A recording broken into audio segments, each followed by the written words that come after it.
El crecimiento económico no es el único factor del progreso. Racismo, intolerancia o exclusión son factores que pueden frenar el desarrollo humano, como nos mostró el INEGI en el estudio sobre movilidad social o el índice de progreso social que hoy se presentó en su edición 2017. De esto vamos a hablar hoy en Opiniones Encontradas. Soy José Buendía, muchas gracias por estar con nosotros en este programa en el que todas las ideas se pueden cuestionar siempre que se debatan. Vamos a ver unos datos de contexto y regresamos aquí a nuestro foro a tener nuestro debate de hoy. El racismo en México es un fenómeno poco visibilizado, pero arraigado en estructuras sociales profundas que obstaculizan el progreso y el desarrollo humano por la desigualdad y los privilegios asociados a las clases sociales o el color de piel. Aunque en el discurso formal, este fenómeno ha cambiado en los últimos 4 siglos, la discriminación por el color de la piel es un factor que resta oportunidades a personas que en el imaginario social pertenecen a razas o pueblos considerados inferiores. El INEGI, a través de su encuesta sobre movilidad social intergeneracional, documenta por primera vez la relación entre el color de piel y las posibilidades del progreso que tienen las personas en el país. En particular, los resultados de la encuesta apuntan a la existencia de patrones que se reproducen entre generaciones sobre la escolaridad y el tipo de ocupación con el color de la piel. El tema del desarrollo humano es cada vez una preocupación en el mundo y en el país, así como los factores que obstaculizan, como la exclusión social, la violencia o problemas culturales como el racismo. Por ejemplo, hoy también el Social Progress Imperative publica los resultados del Índice de Progreso Social 2017, que incluye la medición del progreso social con variables independientes de factores económicos. Ahí se destaca que los derechos personales, seguridad personal, tolerancia e inclusión se han debilitado a nivel global. Posiciones. Según INEGI, de las personas que se autoclasificaron en las tonalidades de piel más clara, solo 10% no cuenta con algún nivel de escolaridad, mientras que la cifra se eleva a 20.2% para las personas que se autoclasificaron en las tonalidades de piel más oscuras. El director de INEGI, Julio Santaella, trató de resumirlo en un tuit que desató polémica. Las personas con piel más clara son directores, jefes o profesionistas. Las de piel más oscura son artesanos, operadores o de apoyo. De acuerdo con la encuesta de movilidad social 2015 del Colmex, de las personas de tez blanca que viven en zonas urbanas y que nacieron en el 20% más pobre de la población, al llegar a la edad adulta solo 20% permanece en esa posición en la sociedad mexicana, mientras que 18% de las personas de tez blanca, nacidas en el 20% más pobre, alcanzaron el 20% más rico de la sociedad. Algunas conclusiones del informe sobre progreso social señalan que este ha avanzado a nivel global, pero no lo suficientemente rápido, que las mejoras que han liderado el progreso social tienen que ver con el acceso a información y comunicaciones y a acceso a educación superior. Los países más poderosos del mundo, concluye, han fracasado en tener un avance significativo, poniendo los objetivos de desarrollo sostenible en riesgo. El Producto Interno Bruto está lejos de ser el único determinante del progreso social. Arrancamos con Opiniones Encontradas. Muchas gracias por estar con nosotros. Hoy vamos a hablar del progreso, una vieja palabra que siempre ha generado ilusión, pero ¿cuáles son los límites o cuáles son los obstáculos? ¿Qué ha impedido, por ejemplo, que en el país deje de haber movilidad social, que el que nace en un lugar no pueda aspirar a tener un mejor destino? ¿De qué manera factores como el racismo, sin duda, factores culturales impiden, afectan, frenan el desarrollo humano? De eso vamos a hablar hoy por 2 razones. Una, por un estudio muy interesante que presentó el INEGI, por primera vez documenta el impacto, mide el impacto que tiene el racismo en el nivel escolar, en las profesiones que se pueden aspirar a ocupar. Y el otro es un estudio que hoy presenta también el Índice de Progreso Social 2017, y por eso me da mucho gusto que esté con nosotros Valeria Moy. Valeria, un placer tenerte. Encantada, de México, ¿cómo vamos? Hoy tuvieron la presentación del Índice de Progreso Global, Progreso Social. Ahorita me cuentas, nada más déjame presentar a Fausto Barajas, como todos los miércoles, colaborador permanente en este espacio. Muchas gracias, Fausto. Pepe, buenas noches. Hola, Valeria. Qué gusto. Fausto. Comienzo con una de tus frases, una de las frases del informe. No solamente el progreso puede depender del PIB, del crecimiento económico, hay factores graves como el racismo, la intolerancia, la exclusión, la falta de derechos que lo frenan. ¿Dónde estamos en México? Ese es justo el tema, ¿no? Que el PIB no necesariamente determina el progreso social. Estamos muy acostumbrados a hablar de crecimiento económico, y cuando hablamos de crecimiento económico siempre hablamos del PIB, yo me incluyo, ¿no? Siempre Sí. hablamos de crecimiento y siempre hablamos de PIB. Pero el tema es que crecimiento no necesariamente es desarrollo, crecimiento no necesariamente es progreso. Y eso es lo que hace la imperativa de progreso social. Toma 50 variables, es muy amplia, toma 50 variables y las identifica, las va midiendo una por una y tiene una metodología muy sólida que es muy importante en este tipo de índices, porque el PIB de alguna forma es un número, una variable muy medible. Y lo que hace la iniciativa de progreso social es toma diferentes variables que son distintas a las económicas tradicionalmente y ve cómo se desarrolla una economía. Y vemos esta relación entre el PIB per cápita o no. Entonces vemos que a niveles bajos de PIB per cápita hay una correlación más alta con progreso. Es decir, cuando estás en niveles bajos de PIB per cápita o de crecimiento económico, si creces más económicamente, tu impacto sobre progreso es mayor.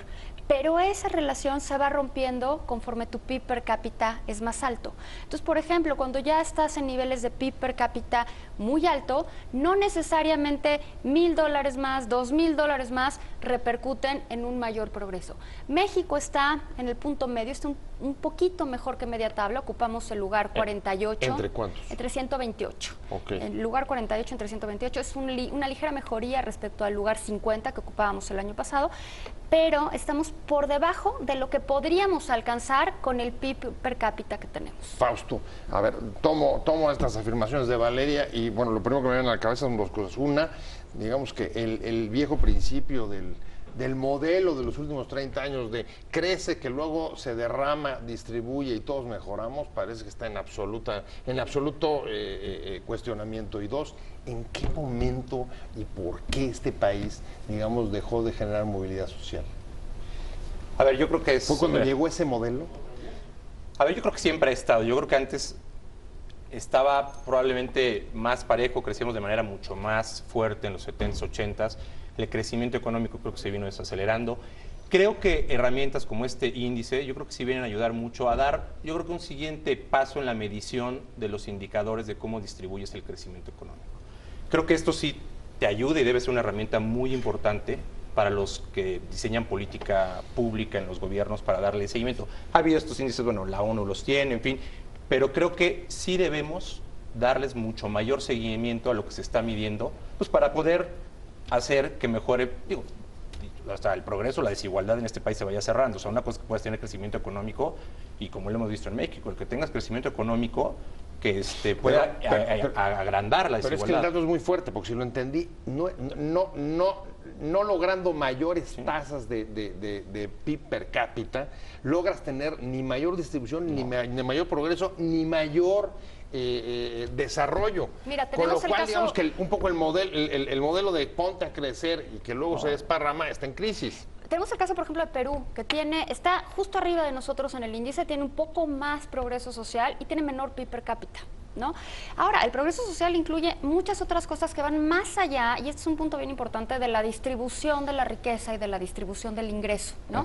Este tema habla también de oportunidades, también habla de libertad de culto, libertad de derechos políticos, libertad de expresión, o sea, va más allá de cuestiones distributivas, que sin duda es otro tema y es un tema que tenemos que resolver eventualmente, ¿no? Pero va más allá, entonces habla de cosas, incluso pone variables de medio ambiente, ¿no? Emisión de gases de efecto invernadero, es mucho más complejo y creo que ahí es donde tenemos mucho que avanzar, ¿no? No únicamente en cuestiones meramente de crecimiento económico, que sin duda yo soy economista, dirijo México Como Vamos, que estamos súper enfocados en cuestiones económicas, entonces yo de ninguna manera desdeñaría esas mediciones, me parecen fundamentales, pero me parece que no tenemos que perder de vista todas estas cosas, ¿no? Tasa de mortalidad infantil, tasa de mortalidad materna, desnutrición, índice de ingesta calórica, un montón de cosas adicionales que hablan verdaderamente de progreso. Pero a ver, me preocupo todavía más porque hablas de oportunidades, evidentemente hablas de oportunidades y el INEGI nos acaba de decir, a ver señores, por primera vez les voy a contar, más allá de las especulaciones, cómo está el asunto del racismo.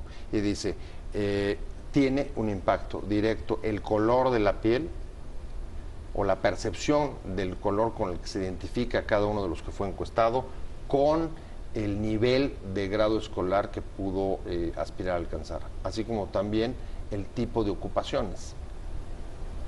Sí, a ver, yo creo que lo que saca... ¿Cómo ves tú? Se quedó sin habla. No, a ver, es que es un tema, creo que, a ver, lo que hoy saca el INEGI creo que es una cosa que en México siempre ha sido una hipótesis, es un tema que siempre se ha visto, simplemente viene a reafirmar una cosa que es... O sea, nos confirma que resta oportunidades. A ver, que no hemos sido capaces de romper o de ver cómo damos acceso a esto que viene ocurriendo, donde se relaciona a veces ingreso con ciertos factores de piel, como lo dice la encuesta del INEGI, que se van asociando, ya hay una correlación muy clara, o lo dice la encuesta, y sí creo que es un tema de no hemos podido dar acceso a oportunidades desde, te lo pongo, y es un tema de llamado de atención a formadores de políticas públicas, a las clases que dirigen este país, en el sentido de desde las escuelas. Las escuelas, por ejemplo, públicas. Las clases más privilegiadas de este país, por lo regular, no van a las escuelas públicas. Desde ahí yo creo que empiezas un rompimiento de lo que podría ser un acceso de oportunidades de equidad, donde convivan todos los segmentos sociales de este país y donde el que va a esa escuela, sea el empresario, sea el político, sea el que tiene mayores privilegios dentro de la sociedad, se preocupe por la comunidad, se preocupe por la escuela en la que va, esté pendiente de lo que ocurre ahí. En la medida que abandonamos o dejamos estos espacios y vamos creando nuestros propios núcleos cerrados, creo que vas reafirmando mucho más la exclusión, la discriminación, la falta de oportunidades. Entonces, sí creo que esto que estás viendo ahorita, con lo que acaba de presentar Valeria, sí es un llamado de atención de que deberíamos sí estarnos enfocando y concentrando a ver cómo o con qué mecanismos empezamos a revertir esto, que eventualmente se está traduciendo en el debate político que estás viendo en México en tiempos recientes y que vamos a estar viendo próximamente en un año. Pero ojo, porque tampoco es un tema de política pública. O sea, coincido en que algo tiene que haber, ¿no? Tiene que haber algún tipo de acción afirmativa para que esto mejore. Un punto muy a favor de esta encuesta que saca el INEGI es que siempre decimos que lo que no se mide no se puede mejorar, ¿no? Entonces todos hemos sabido que esto pasa. No pasa desde ahorita, pasa desde la colonia, ¿no? Es un resabio de nuestra época colonial que nos ha costado mucho en términos de desarrollo.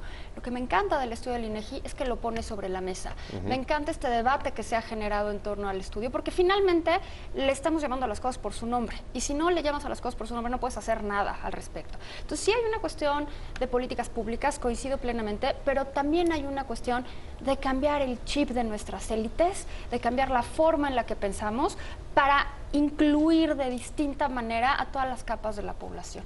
¿Coincidirías? ¿Esto tiene que traducirse en un llamado principalmente a las élites? Y a toda la sociedad, ¿no? Pero yo creo que Ahora, principalmente el problema es que sí. si lo dejas muy amplio, digamos que si reparten a ese nivel la responsabilidad, pues se diluye. Por ejemplo, ¿cuál tendría que ser o qué efecto crees que tenga esto, conocer estos nuevos datos, por ejemplo, en el trabajo y las agendas de las organizaciones de la sociedad civil? Mira, ¿cambian las agendas? ¿Quién las define? ¿De qué manera esto incide? Yo creo que debería de incidir de entrada, así de forma muy evidente, en el proceso educativo, ¿no? Está demostrado, es un poco lo que decía Fausto, está demostrado que el talento se distribuye aleatoriamente entre las sociedades. Si nosotros estamos excluyendo a la mitad de la población, ya sea por color de piel, que me parece verdaderamente terrible, o por nivel de ingreso, ya viéndolo en términos duros y fríos de economía, estás quemando. Estás dejando a la mitad de la población, le estás quitando potencial de crecimiento a tu país, ¿no? Entonces yo creo que todos tus talentos, ¿no? Se te van como las pepitas cuando las sacabas ahí del río, ¿no? Una escuela pública en una región rural, quizás en Chiapas, en Oaxaca, en Guerrero, los estados más pobres del país, imagínate que hay un niño talento ahí. ¿Tú crees que los profesores lo van a detectar? Imagínate que lo detectan. ¿Y luego? ¿Qué va a pasar con ese chavito? Nada. No va a pasar nada. O sea, tenemos algunas excepciones por ahí, pero son eso, excepciones. Yo creo que en la medida en la que el sistema educativo mejore eso, nosotros como sociedad tendremos que ir evolucionando. No creo que sea... Hablando de un tema que a usted le interesa, el racismo, hasta dónde frenan las oportunidades de futuro. Y hay un término, yo no sé, Fausto, si es un poco exagerado hablar de pigmentocracia. Hoy estaba leyendo ese concepto, ¿no? Del poder ligado a el color de la tez, generalmente en el caso nuestro, digamos, el poder blanco, como fue en el caso de Estados Unidos con los rednecks y todos estos grupos. ¿Tú crees que podemos llegar a hablar de eso? Que haya que a pesar, digamos, de todas las luchas en este país, de todas las transformaciones, sigamos teniendo ese nivel, digamos, de estamentario, esa asociación entre color de piel y clase social y privilegios. Pues mira, más allá de lo que yo creo que lo que dice la encuesta del INEGI es que es cierto, o sea, sí está ocurriendo y lo dice claramente, es que mayor porcentaje de la gente que ocupa los puestos directivos se asocia con un color de piel mucho más claro que los que no tienen estos puestos directivos.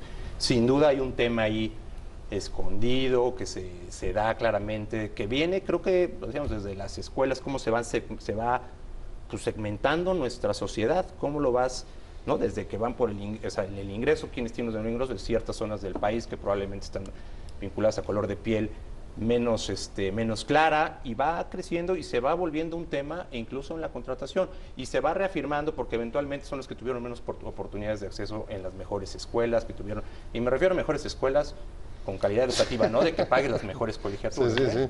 Porque aquí de lo que mencionamos un poquito en el corte a colación, ves esto y ves el contraejemplo, lo que decíamos es pues esto que acaba de pasar entre estos colegios privados del irlandés y el Cumbres, pues es un llamado de atención que dices, ¿qué pasa? Tú te referías a la élite, ¿no? Pues ahí es donde está, se educa y aprende la élite. Y me gustaría saber qué van a hacer las escuelas al respecto, ¿no? ¿Qué van a hacer las escuelas? Porque claro, las escuelas podrán lavarse las manos y decir, pues no fue en territorio de la escuela, no fue en el colegio en sí, pero ¿qué van a hacer? O sea, ¿vas a permitir que eso siga pasando?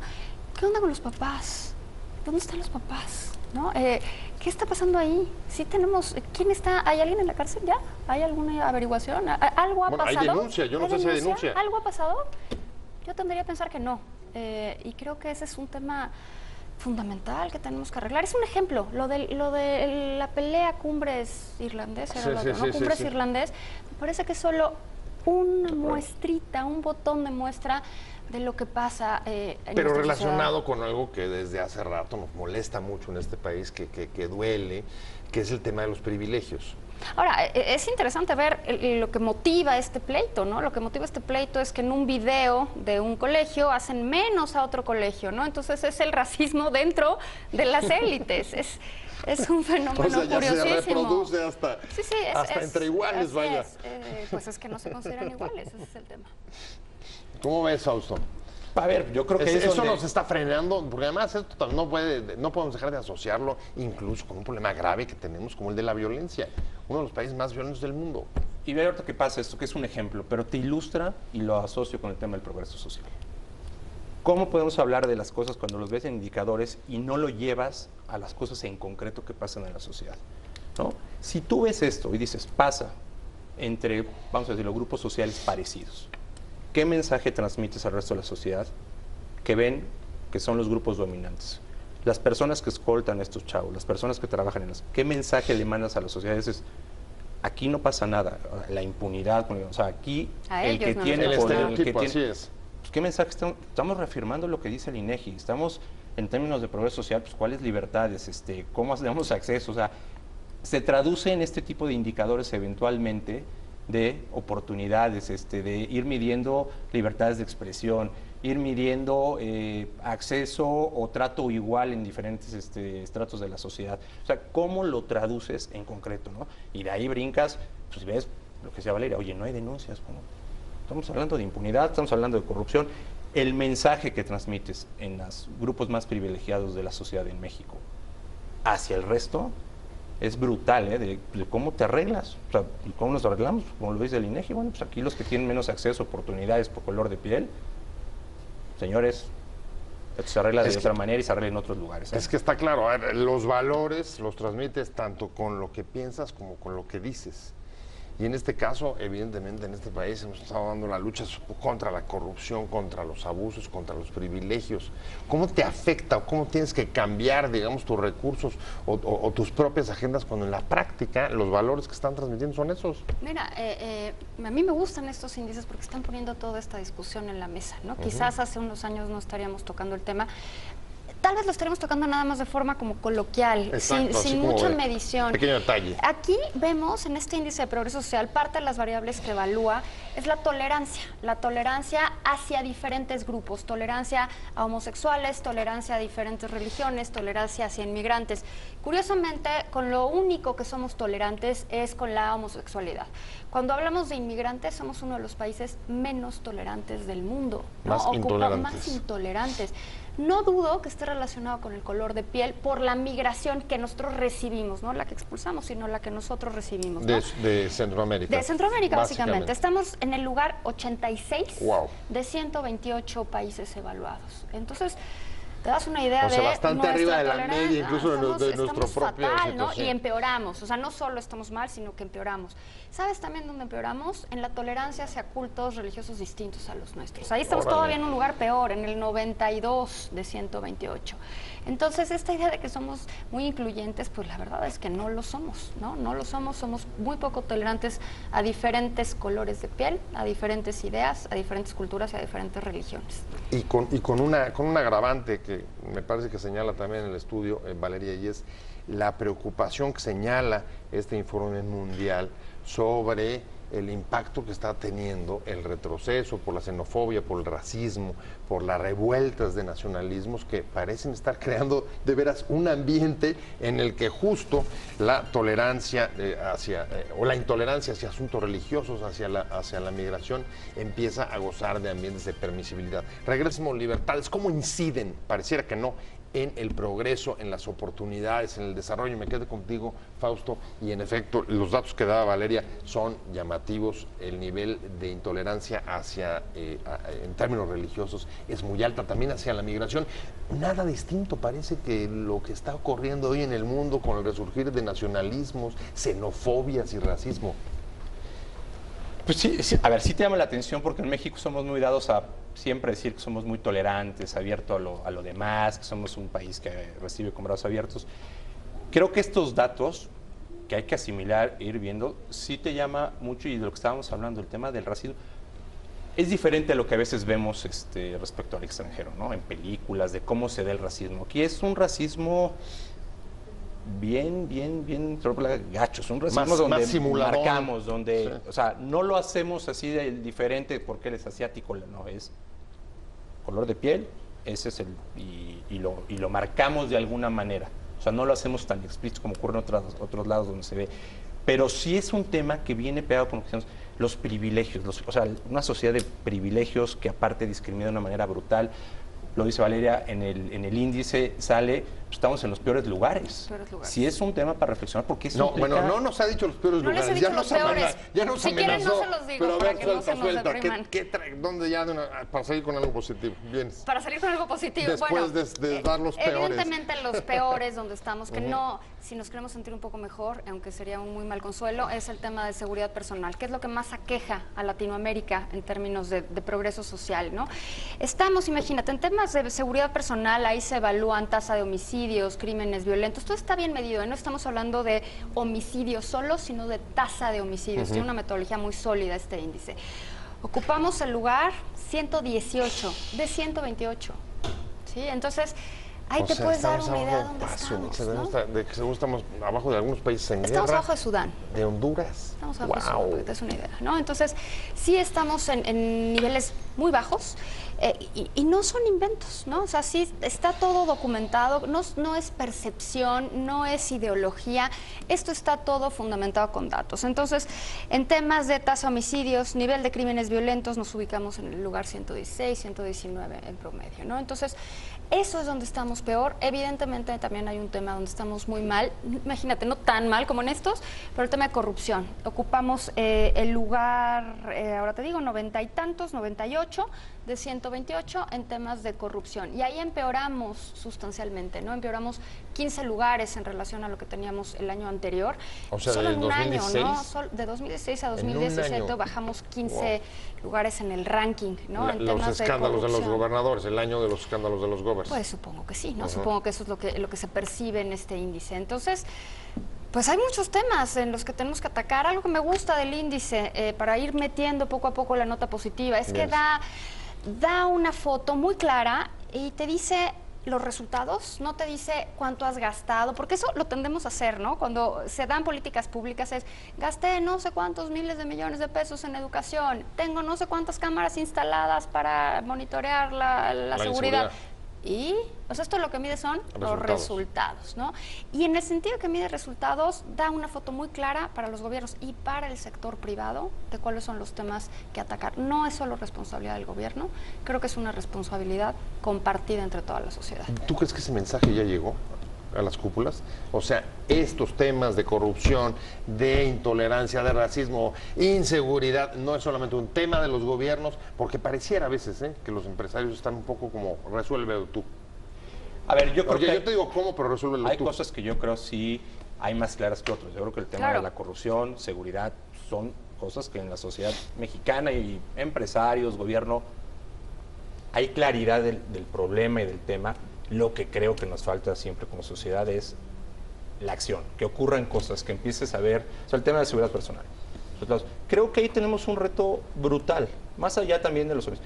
Creo que lo que te denotan siempre estos indicadores de seguridad personal, de cómo se sienten los ciudadanos, tiene que ver con una sensación de el abandono del Estado en muchos lugares y que nuevamente tienden a ser, en general, pero en muchas partes marginadas, ¿no? Donde no hay alumbrado, no hay banquetas, no hay agua potable, el abandono al policía. Es una percepción de abandono del Estado donde tu seguridad no existe. O sea, dices, si no está ni alumbrado, ¿cuándo va a llegar aquí un policía? Nunca. Yo creo que tenemos un reto brutal de empezar a actuar y es bajar a lo local. Para que estas cosas se muevan, los indicadores, esto se traduce en cosas locales. Es como el ejemplo que dábamos hace al rato de los colegios privados.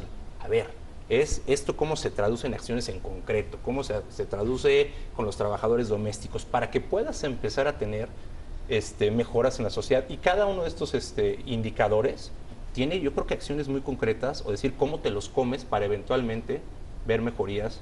Pero creo que esto debe ser una guía brutal para gobierno. O sea, a ver, es que ese es y el son punto. Todos, pero no todos. El gobierno tiene un mandato tiene un rol fundamental, fuertísimo en esto, sin duda. O sea, y los empresarios como su función de liderazgo dentro de la sociedad y como generadores de riqueza, en fin, y por su posición en una sociedad tienen también que hacerlo. Y lo hicieron en Nuevo León. Con el tema de seguridad, los empresarios se organizaron y presionaron en su momento al gobierno para mejorar, transformaron la policía. Entonces, ellos en buena medida. Sí hay ejemplos de éxito de cuando la gente se involucra y tienes muy claro qué estás midiendo y qué tienes que hacer. Creo que es cuando es más fácil llamar a la acción al asociado, a los diferentes grupos que intervienen en algún lugar, sea un municipio, un estado o el gobierno federal. Creo que ese es el punto y eso es lo que retomo porque lo llevo contigo y es de verdad, tú decías que ocurran cosas. Quizá es el reto, que estos indicadores se traduzcan en qué hacemos con esto. Mira, ¿qué hacemos con ellos? Una ventaja más allá, digamos, de lamentarlos. Sí, tienes toda la razón. Yo creo que una gran ventaja del índice es que se puede llevar a cabo a nivel nacional, a nivel subnacional, a nivel estatal y si tienes los datos a nivel municipal. Eso está haciendo Brasil, eso está haciendo Costa Rica, eso está haciendo Islandia, eso va a empezar a hacerlo India, ¿no? Entonces, al hacerlo a nivel regional, tienes una foto, sabes perfecto, aquí en este municipio hay un problema de mortalidad materna. Ahí lo puedes atacar, ¿no?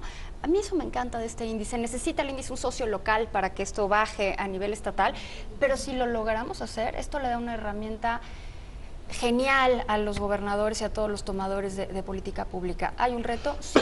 ¿Tengo la respuesta? No, no la tengo. ¿No? O sea, pero digamos, necesitarías como cada comunidad necesitaría su pequeño GPS. Pero se puede hacer, el punto GPS es que se puede dónde hacer. Están. Información, ¿no? Hay cantidad de información, hay geolocalización, hay big data, o sea, tenemos información para hacerlo, hay que hacerlo. Eso sería fantástico.